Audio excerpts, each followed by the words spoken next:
you thought was wide. Je suis Etta Marlier, je suis artiste peintre de la région de Nice. Je suis née dans une famille d'artistes et donc je suis allée à 7 ans à l'école d'art pour enfants en Russie, à Moscou. Donc moi j'ai eu cette chance-là. On a dans chaque quartier au moins 3 écoles. Ça se suit jusqu'à l'âge de 16 ans. Tous les jours on a des cours après l'école. Et tous les jours, donc, on a une technique différente. Pour chaque matière, il y avait un professeur. Il y avait aussi professeur pour histoire de l'art. C'était très enrichissant.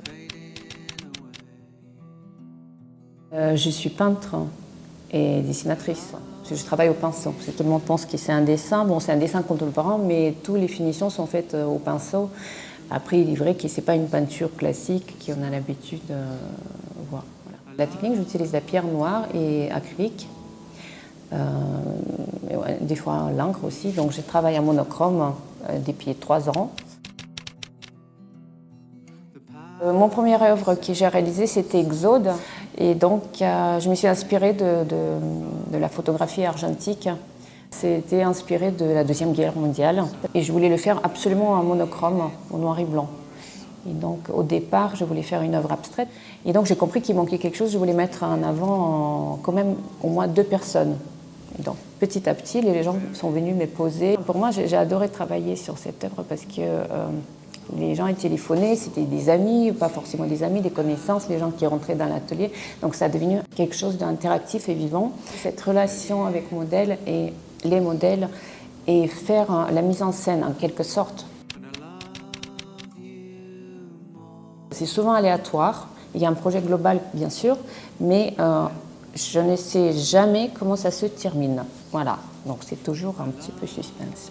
Les photos des personnes que je tourne un petit peu dans beaucoup de sens, que je change aussi des postures, des positions, repositionner aussi les postures des gens, c'est pas forcément des choses, des portraits figés des personnes.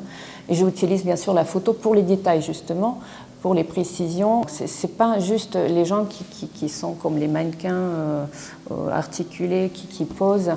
Comme dans le cinéma, souvent, il y a des scènes coupées qu'on n'utilise pas, mais on réutilise plus tard. C'est-à-dire que j'ai beaucoup de photos. Là, je me suis équipée depuis quelques mois de ça. J'ai beaucoup de personnes qui m'ont posé pour certains projets, mais pas forcément ça a été utilisé parce que ça n'allait pas dans la mise en scène globale.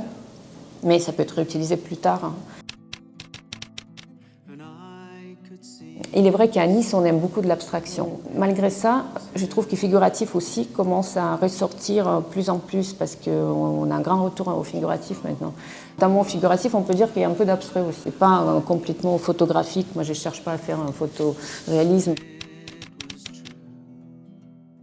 Le dernier projet, justement sur l'écologie, en quelque sorte, j'ai décidé de me réduire à un maximum 2 personnages. Ça peut être homme, femme, ça peut être mère, enfant, ça peut être personne avec un animal de compagnie ou un animal sauvage. Sur certaines œuvres, je rajoute quelque chose en volume. Donc soit c'est un objet, soit c'est des pommes, soit ça c'est long du sujet en fait. Donc sur les derniers portraits, donc, il y aura des petits arbres qui ont pu s'arroser, qui vont être aimantés à la toile. C'est-à-dire qu'ils vont être quand même, on peut les enlever. Je ne parle pas des avant-gardistes, ceux qui sont partis, mais les artistes académiques. Il y a beaucoup à apprendre par ces peintres, parce que c'est vrai qu'il y en a qui ne sont pas très connus ici en France. Par exemple, on a un peintre que j'adore, Aiwazowski, c'est une icône chez nous, peintre marin. C'est du photoréalisme de l'époque, impressionnant. Il y a aussi Repin, Sirov, ce sont des portraitistes. Shishkin qui est paysagiste, impressionnant.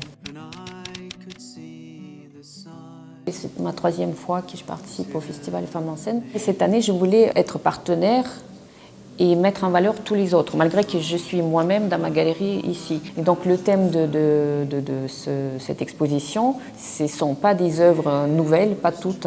Il y a une qui est nouvelle derrière vous, qui n'est pas encore achevée, qui est en route. Le thème, c'est la vie. C'est une recherche un petit peu entre la genèse et de contemporain aussi. C'est pas religieux, mais en même temps un tout petit peu quand même. Donc voilà, c'était un petit peu imaginaire, mais un peu réel et surréel aussi. Mes œuvres, ils sont pas au premier degré. Il y a toujours un peut-être pas. Donc peut-être oui. Je pose des questions, même à moi-même, et donc c'est une recherche en quelque sorte, chaque fois. Donc ça peut être de côté, opposé ou pas, ou complémentaire.